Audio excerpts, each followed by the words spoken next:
दो तीन ऑब्जर्वेशन मेरे हैं इस विषय पर, गंभीर रूप से कहूंगा। मैं एक राजनीति शास्त्र के विद्यार्थी के तौर पर देख रहा हूं पिछले 1.5 दशक से कम से कम भारत की राजनीति में, राजनीति से पाखंड कभी पूरा नहीं जाता, लेकिन कम पाखंड की मात्रा जिसके पास कम है उधर जनता का झुकाव ज्यादा है। पाखंड मेरा मतलब, बात आप अपनी लाइन सीधी लो, चाहे इधर लो चाहे उधर लो। मेरी बात राजनेता समझ रहे होंगे।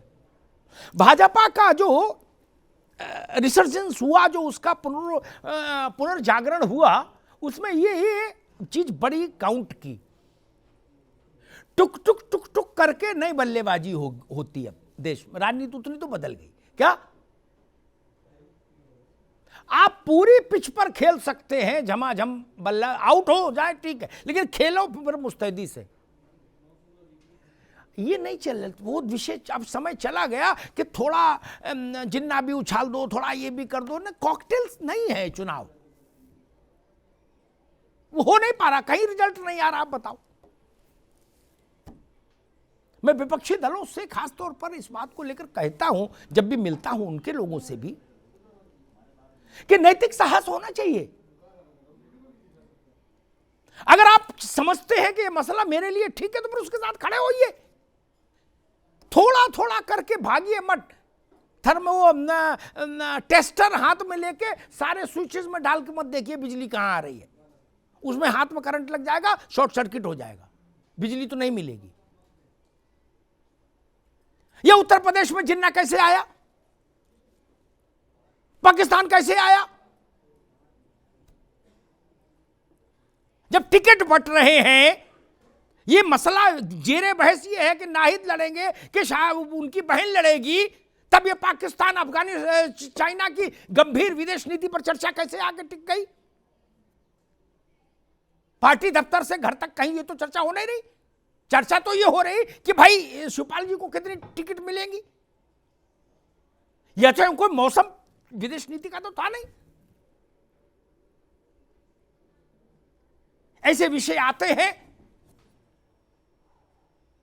ये सब मैगी पॉलिटिक्स की ओर ले जाते हैं राजनीति को, जिसमें आम आदमी का नुकसान हो जाता है। वो सवाल ही नहीं पूछ पाता। अब तो खैर थोड़ा बहुत जागृत हुए हैं। गांव टोला मोहल्ले में वो जो आवाम है वो अच्छा प्रदर्शन कर रहा है। नेता कैसा प्रदर्शन करेंगे तो 10 मार्च को पता लगेगा, लेकिन आवाम ठीक प्रदर्शन कर रहा है। जिन लोगों ने, जो भी जनप्रतिनिधियों ने अपने इलाकों में न्याय नहीं किया, उनको इस ठंड में जनता कम से कम दौड़ा तो रही है। किसी पार्टी को बोले घेरो इनको, ठीक, अच्छी बात है। जन विरोध होना चाहिए, हिंसा नहीं होनी चाहिए, लेकिन जन प्रतिरोध होना चाहिए। अगर आप पाकिस्तान को लेकर आएंगे, जिन्ना को लेकर आएंगे, तो आप भाजपा से ये कैसे अपेक्षा कर सकते हैं कि भाजपा उस पर मौन हो जाए और हमको बोल लेने दे? नहीं भाई, आप दूध में जामन डाल दोगे और जब भाजपा दही जमा देगी तो आप आश्चर्य में पड़ जाएंगे, अरे इसने दही कैसे जमा दिया। ये जामन डालने से पहले नहीं सोचना चाहिए था कि दही जमा देंगे भाजपा। राजनीतिक दल हैं, उनको भी अपने ढंग से चुनाव लड़ने का अधिकार हासिल है ताकि सर्वाधिक लाभ मिले। इसमें गरीब छूट जाता है। अतीत पर चुनाव, एक बहुत गंभीर बात कहूंगा अवनीश पटेल जी, नाहिद लारी, अतीत पर चुनाव प्रेम कुमार जी सबसे सरल होता है, भविष्य पर चुनाव भी सरल होता है, क्योंकि भविष्य आज तो चेक नहीं कर सकते। वर्तमान पर चुनाव सबसे कठिन होता है। इसीलिए आप राजनीतिक दलों को देखिए, वो जवाहरलाल नेहरू पर वोट मांगते मिलेंगे, वो लोहिया पर वोट मांगते मिलेंगे, वो दीनदयाल पर वोट मांगते मिलेंगे। अयोध्या में 89 में क्या हुआ वो मसला आएगा, औरंगजेब जब आया तब उसने क्या किया वो मसला आएगा। ऐसे हर पार्टी का अपनी अपनी लीला है। क्योंकि वर्तमान में जब राजनीति आप चुनाव को रखते हैं, आवाम का लाभ तभी है जब चुनाव वर्तमान में रहे। किस गरीब के घर में थाली में रोटी नहीं रही, यह मसला बने। क्या हर हाथ को काम और हर खेत को पानी, ऐसा बुनियादी नारा जो भारत ने आजादी के बाद हुए 52 में पहले चुनाव में लगाया, पता है ना आप लोगों को? 1952 के पहले चुनाव में ये नारा लग गया। तब से आज तक कितने चुनाव हो गए, हर हाथ को काम और हर खेत को पानी आज तक नहीं मिला। इसीलिए जिन्ना आते हैं कि पानी का सवाल नहीं उठे, जवानी क्या करेगी देश में इसका प्रश्न नहीं उठे, भूख का सवाल ना उठे। जिन्ना से अच्छा फिर क्या? पाकिस्तान से अच्छा क्या? जापान से अच्छा क्या? चाइना। लेकिन चाइना में वो करंट नहीं, चुनावी करंट नहीं।